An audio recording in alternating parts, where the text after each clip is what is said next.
അതുകൊണ്ട് നമ്മുടെ അമ്പലത്തിൽ ഉത്സവം കൂടെ ആയതുകൊണ്ട് ഇത് നമ്മളൊന്ന് എന്റെ കൊച്ചച്ഛൻ്റെ കൂടെ എന്റെ ആഗ്രഹം പറഞ്ഞു. അപ്പൊ എന്റെ കൊച്ചച്ഛൻ പറഞ്ഞു, എടാ നോക്കട്ട് എന്നെ കൊണ്ട് ഒക്കെ ഞാൻ ചെയ്തു തരാന്ന്. അങ്ങനെയാണ് എനിക്ക് ഈ ഫ്ലോട്ട് എനിക്ക് കിട്ടിയത്. മോന്റെ പേരെന്താണ്? എന്റെ പേര് അശ്വന്ത്. എത്രയായി പഠിക്കുന്നു? മൂന്നിൽ. മോന്റെ പേരെന്താ? അഭിനിവേഷ്. എനിക്ക് ഇതില് നല്ലൊരു സന്തോഷം തോന്നുന്നു. പിന്നെ ഇത് എന്റെ മാമച്ചാണ് ഉണ്ടാക്കിയത്. പിന്നെ വേറെ പറയുമ്പം പറയും. മോന്റെ പേരെന്താണ്? എന്റെ പേര് അനുജിത്ത്. എനിക്ക് ഇവർ പറഞ്ഞത് തന്നെയാണ് പറയാനുള്ളത്.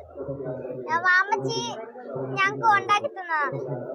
ഈ അച്ചു പറഞ്ഞിട്ടാണ് ഞങ്ങൾക്ക് ഇതൊക്കെ ഉണ്ടാക്കി തന്നത്. ഞങ്ങളുടെ സന്തോഷത്തിന് വേണ്ടിയാണ് മാമച്ചി ഇതൊക്കെ ഉണ്ടാക്കി തന്നത്. ഘോഷയാത്രയ്ക്ക് അകമ്പടി സേവിക്കുന്നു.